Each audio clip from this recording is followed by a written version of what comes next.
I'm Christian F. Nunes, and welcome to Feminism NOW, a new podcast featuring leaders and activists who are on the front lines of the fight for constitutional equality, economic justice, and reproductive rights. We'll also be talking to artists, authors, and other creatives about their work and their thoughts on modern-day feminism. The goal is to educate, empower, and have a little fun on the way too. If you like what you hear, please go to now.org, now.org, and read up on our core issues and our approach to advancing women's equality, and just come on and get involved. Our guest today is Alyssa Milano. Where to begin about Alyssa? From starring roles in Who's the Boss, Charmed, and Melrose Place to the front lines of the Me Too movement. Alyssa is an actor, an activist, an author, and a UNICEF ambassador. She's also the host of a fantastic podcast, Sorry, Not Sorry, where she tackles the big issues of the day while also highlighting regular people who are doing amazing work around the country.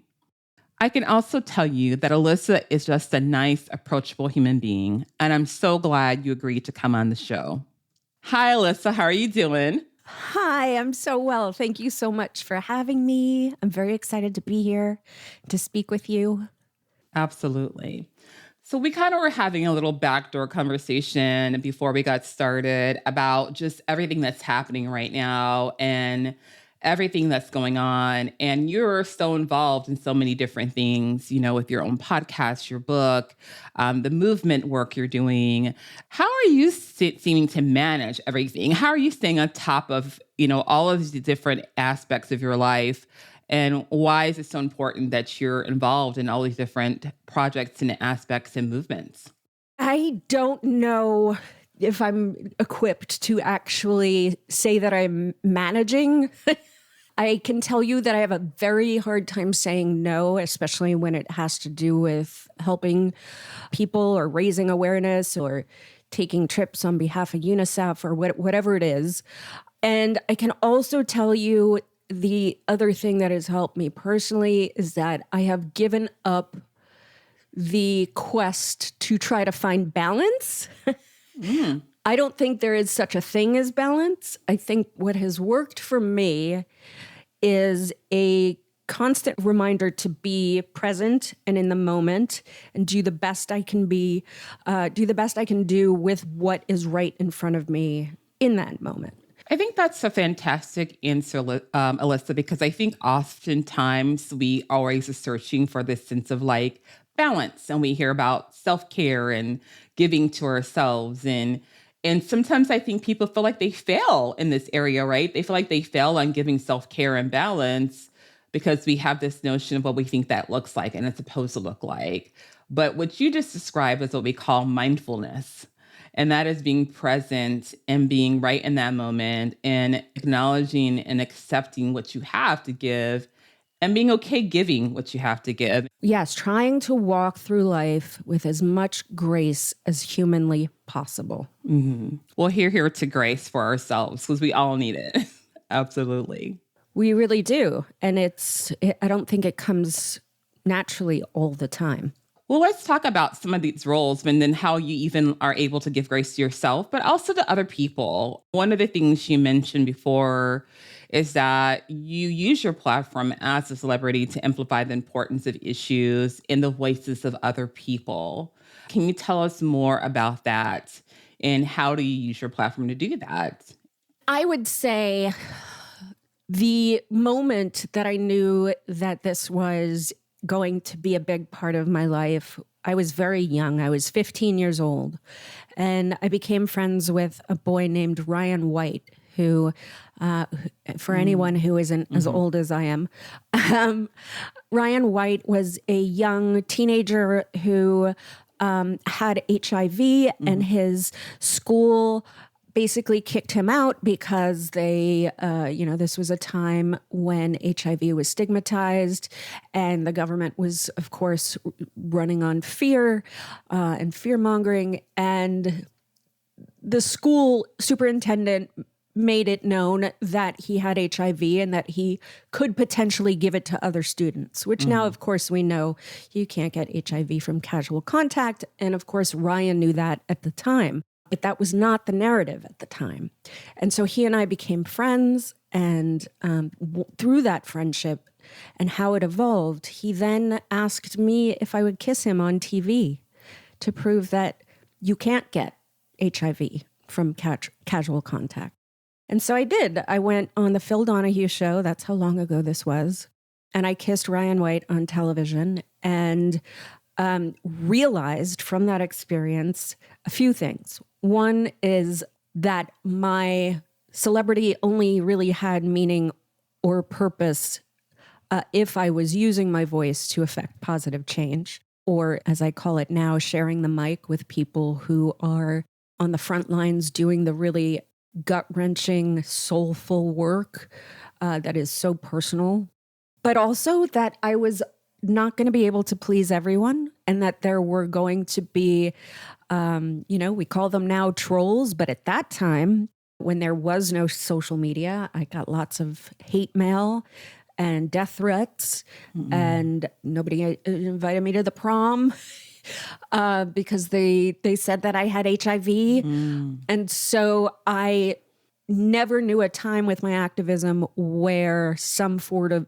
of trolling did not exist, but also did not really know my celebrity without some form of activism.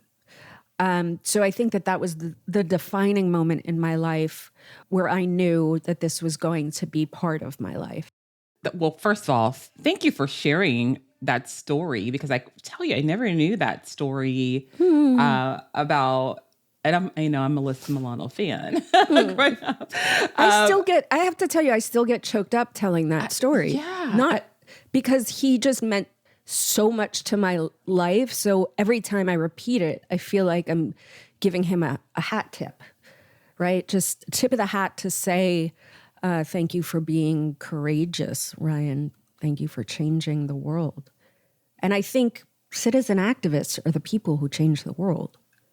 Absolutely. And just to even have, like, hearing this story, I have so much empathy for the place that he was at that period of time in this world, where there was so much stigma and there was so much fear, and the bravery he had to have had, and the bravery you have had to have had to be an activist in that place as well. And that just touches me, because there is still so much that goes along with that to this day in 2023 that we hear. And there's so much disinformation that is still carried along about HIV and AIDS. And, and right now what we're also seeing is there's a new era of disinformation and misinformation that's coming out, intentionally trying to disempower and suppress and oppress the LGBTQIA community. And so it just kind of touches my heart to hear that story and how great of a friend you were. Our work is never over. And I think that is the most important thing that I've learned through this work, is to not be attached to the outcome, but to try to make as much impact as possible while you're doing the work. Absolutely.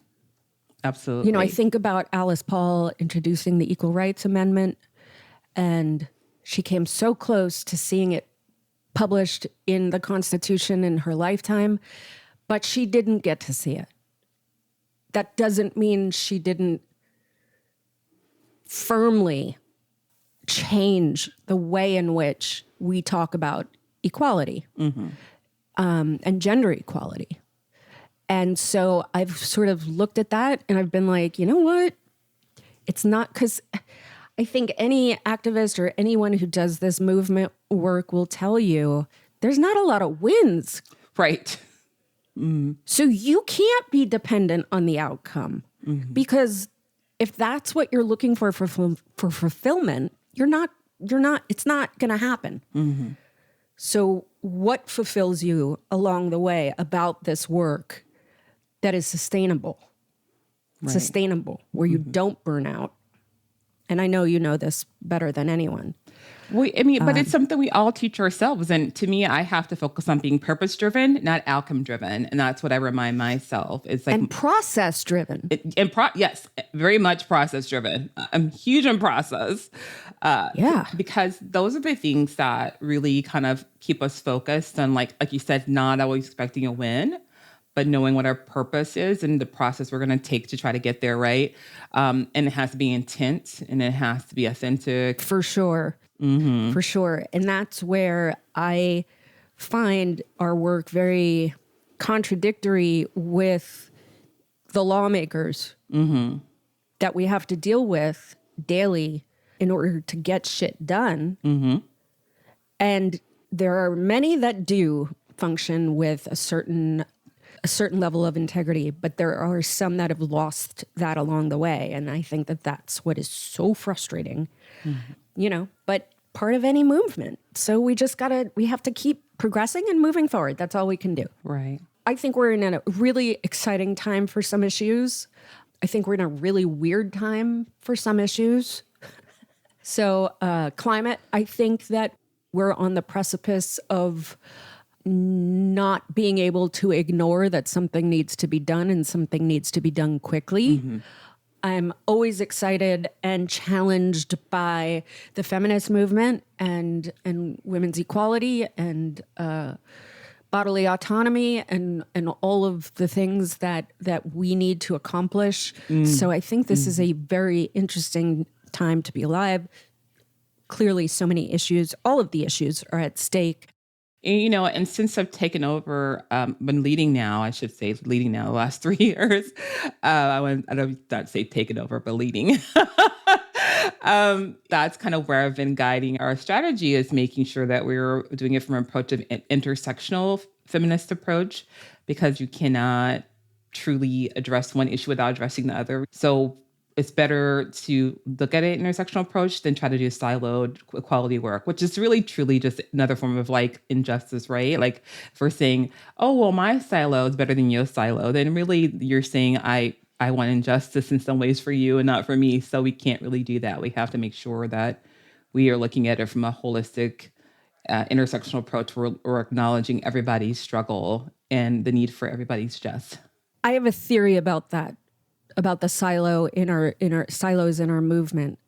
I think because every organization is competing for the same donor dollars, that it becomes my way is the best way, because that's what people fund on. And intersectionality of all of these issues and where they intersect specifically with feminism it's a hard concept to fully grasp. Also, it's constantly shifting.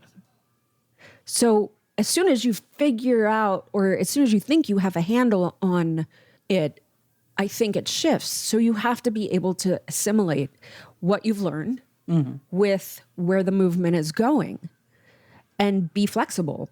And so I think the idea that feminism is this collective empowerment, right? And you think about that. But obviously for women of color, that collective can't happen without the liberation of all forms of oppression. Right. And this is why no modern society has been able to achieve true feminism. Right. Because there is this hierarchy of oppression that happens. And so it's very complex. There's a lot of moving parts. And I just feel blessed that I'm able to learn from some of the most incredible humanitarians, philanthropists, activists, politicians, people like you who have taught me what it means in this moment right now to be a feminist, to be an activist, to be a humanist. A humanist, really, right? That's what we're talking about. And that's really what I think part of that liberation happens with feminism, and being able to truly like protect and have a safe space for women and girls. It's like elevating their voices and their narratives in this process and this work that we're doing. It is making sure that we're fully representing them in our policy and our legislation. making sure that we're and globally. And I mean this from globally. Domestic, global, it's all the same to me. And we should just be global feminism, right? It shouldn't be like domestic, or it should be global feminism, right? Can we just talk about that? Yeah. Please, we have to. I mean, 2/3 of all illiterate people on our planet, 2/3 of them are women. Why is that? It is because of the oppression. Right. It is because of the patriarchy. It is because women being treated like second-class citizens, property, right? So like, we can't have this conversation about feminism without including the women and girls throughout the world. Absolutely. Absolutely. I get frustrated because I look at, we hear so much about bodily autonomy, right? And obviously that is the true liberation, but we can't talk about bodily autonomy without, we focus on abortion, but to me, we can't talk about bodily autonomy without including female gender mutilation. Absolutely. This is such a great opportunity for, as we're having our bodily autonomy taken away, to talk about there is still horrible things happening throughout the world. I mean, I went to Egypt last September and we went to remote villages, and there were these circle groups where girls were just talking about like how they could help each other so that they didn't get mutilated. And it's like, as we would talk about a sexual harassment in the workplace conversation, young girls were talking about how to avoid female genital mutilation. And so I think all of these things, intersectionality. But when you start thinking outside of just our politics and our country, what does it mean for women everywhere? Exactly. And that is feminism to me. That is equality. I truly agree with you on that. It's interesting to me that we have been in the United States fighting for the Equal Rights Amendment, right, for women for over 100 years. But there are other countries that rank higher and have equal rights protections for women. United States. We are the only industrialized country in the world that does not include specific protections for women. We are the only country who has established a constitution in the industrialized nation, or amended constitution, that has not included specifically women. It has, been a century since the ERA was first introduced into Congress. Obviously, for a constitutional amendment to pass, 38 states have to ratify it. Happened. Which happened. Right. Unfortunately, the archivist has failed to comply with the federal law requiring publication based specifically on an opinion letter published by Trump's Department of Justice. And then in January of this so almost a year ago, a group of bipartisan lawmakers introduced a bill to affirm the validity of the ERA and remove this arbitrary deadline, which, by the way, no other amendment has had to face this arbitrary deadline. And so here we are. Also, remember when I was talking about how we have to adapt and shift and be... ERA is a perfect example of this, because when Alice Paul wrote the Equal Rights Amendment, and also the movement basically up until Trump, we were not, as ERA activists, not to mention trans rights, and we were not to mention abortion rights. Right. The reason why was because it was very important that it was going to be a bipartisan effort. And trans rights and abortion rights are two issues where, by the way, made up issues that the Republican Party can feign outrage over. So adaption, right? We are now seeing so much violence against trans people. We are now seeing our rights being stripped away daily for the first time in my lifetime. And as ERA advocates, we've had to say, no, if we are fighting for this, we are not going back. So we are fighting for LGBTQ plus rights. We are fighting for abortion rights. And I think the reason why the ERA is so important right now is because it really can make concrete changes in our goal to achieve equality and reach a collective empowerment. Absolutely. And also eliminate some of those loopholes that we see when it comes to protecting women with sexual harassment and domestic violence clause and, equal pay for equal work. Pay. Yeah. I mean, so many things that they have used to say, well, technically there's nothing really that says we have to do this.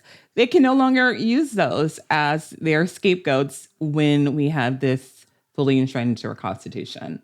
And I think that the Section 2 of the Equal Rights Amendment is something that isn't discussed enough, which is that it gives Congress and lawmakers the power to create laws based specifically on sex discrimination or gender discrimination. Yep. Really important, and every single time, like clockwork, and I would encourage your listeners to go check it out. You have the 14th Amendment. Right. And my thing is always like, well, yes, the lawyers have figured out a way to manipulate the 14th Amendment to include women, but women didn't have the right to vote until the 19th Amendment. So clearly, the 14th Amendment wasn't covering women. And not all women, right? And not all women. Well, and that's another thing. Let's go there for a second. Is not all women. We can go into the suffragettes movement, not fighting for Black women voters as well. That came later, shamefully. But these fuckers are like, 14th Amendment is like, assholes, we didn't get the right to vote. White women didn't get the right to vote till the 19th Amendment. Right. And that was 5 amendments after the 14th Amendment. So you're telling me the 14th Amendment was for women? Give me a fucking break. Right. Oh, I get so riled up. But I mean, it does. I mean, because it's like, what else? What is going to be your continued reason for why you're trying to hold this back? Besides power and control. That's the only reason. That's it. Power and control. That's it. And this is where we're at right now, is that women are still fighting to, and this is where I think too, when I think about bodily autonomy, it's not just about abortion access. It's like whole medical, bodily autonomy, from making my own decisions about my future, my career, my body, my family, my lifestyle, my everything. It is fully having full ownership, free agency of who I am as a being, as a person. And that's what we're really fighting for. And people really have to understand that. It's so much deeper than just abortion access. It's also being able to go into a place and get the same access to treatment no matter where I go, no matter what race I am, no matter my disability status, no matter what my gender, my gender identity is. And it's about same equivalent equity access. Being able to have that is part of this bodily autonomy that women are still in non-conforming, gender non-conforming people are still struggling for. And this is why we need this. And until we get this, we're going to keep seeing people die. We're going to keep seeing people suffer. We're going to keep seeing people fighting for, to protect themselves. And so we have a long way to go, but like we said, we have to remember where our purpose is. So it's being in control of reproductive health. It is every newborn having access to neonatal care. It is every pregnant woman receiving patient-centered care, beginning also at the first trimester, which is a lot of, what we're seeing. Also, how about just like life skills and providing a woman who does decide to, because this is a big decision, to have a child, to provide this child-bearing woman to be able to mentally be able to take care of a child. And if we're not willing to do all of that, all of it, all of that, yes, in an equal way for women of color and white women, then everyone, we have no right taking away someone's bodily autonomy. Mm-hmm. If you're not going to make the situation just, perfect for us, Mm-hmm. it's all about power and control. Absolutely. And greed. Oh, greed. Greed. Wrapped up in there. It's the bow that wraps the power and control. Exactly. Exactly. This has been such a wonderful interview. And I thank you so much for your time and your passion and your just honesty and sharing with us today, and just your commitment to the cause and to the movement of just equality. Thank you. Thank you for all you do. Thank you for using your voice so fiercely and so gracefully. Thank you so much. Thank you, Alyssa Milano, for joining us today.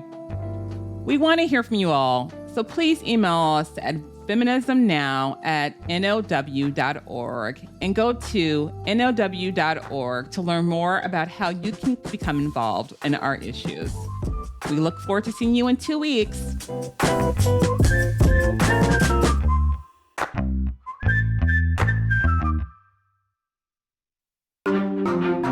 Topica.